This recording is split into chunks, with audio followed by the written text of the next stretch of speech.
generations.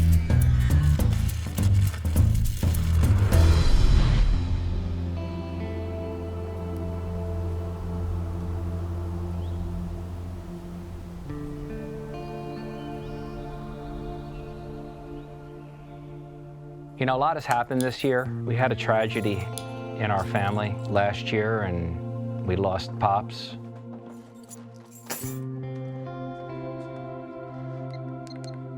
There's so much in this shop that reminds me of my father on a daily basis.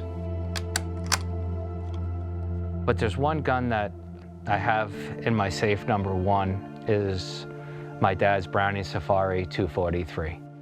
So I kind of thought it would be very dear if Pops' gun was our submission for this episode.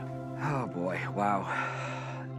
This is a Browning Safari 243, made in 1972. So all I have are memories of me and my dad going upstate New York, shooting prairie dogs, whitetail, mule deer, everything you could imagine we've shot with this gun. This gun has more memories than I could ever imagine. You know, Louis Jr. thinks that I'm gonna restore this gun for myself, but the big surprise is that when we're done restoring it, we're gonna give it to him. As much as I love the stories that we get from our customers, I'm really taking this restoration to heart, you know? I'm truly feeling what our customers are feeling, okay, by doing a restoration, you know, for an heirloom. Yo guys, come here, check this out. After I saw Louis with the gun on the bench, I knew it was time. It's been in the safe for a lot of years. Well, you know what this is? Yeah, it's Grandpa's rifle. Yeah. It's a Browning high power. Well, today, this is going to be our submission.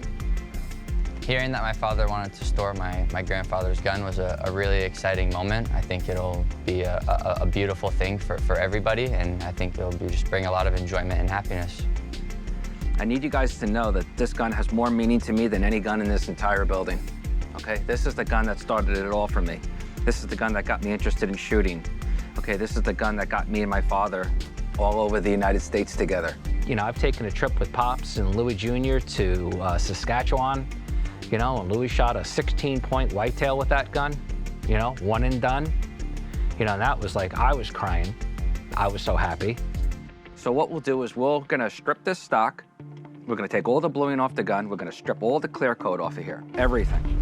Then what's gonna happen is we're gonna mask off the checkering, okay? And we're gonna re-clear coat this in a urethane, okay? And then I think what we should do maybe is have Pam come here, and let's have Pam just do a recut on the checkering.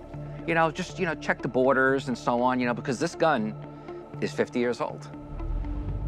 I mean, truthfully, the firearm itself is in very beautiful condition for being around 50 years old. It has a lot of good handling wear, meaning that it's been on a lot of hunting trips, and I know it has a lot of memories behind it. So what do you think, Dev? Yeah, absolutely. Right before we get started, I'll have Derek take some awesome before pictures of this rifle. Okay, no problem, man. Let's get on it. It's gonna look nice. All right, man. All right, guys, let's do it. Okay. The Browning Belgium Safari is a very popular sporting rifle. First developed in 1959 and produced all the way through 1974. This Browning Belgium Safari is built on a Seiko action, and it has a tapered pencil barrel to make it a little lighter. It's based on a John Browning design from back in the 1900s. These rifles were so popular that there was a huge wood blank shortage. Because they couldn't get enough wood blanks fast enough, Browning introduced a process that Morton Salt had developed to cure the wood faster. Unfortunately, it entered salt into the wood that later would rust out the metal. Yo, Lou, how about bringing over Pops' gun over here? Let's take a look. You know, so as soon as Derek got done with the gun, we brought it back over to the bench, and it was time for me and Louis Jr. to break it down. Ready to take this thing apart? Oh, yeah. All right, buddy. So through disassembling the firearm, my father helped me take the stock apart from the action and to first determine whether or not if the stock was a saltwood stock or if it wasn't, and luckily enough, it wasn't a salt stock. So once we got the barreled action out of the stock, what me and Louis Jr. had to do then was to take all the stock hardware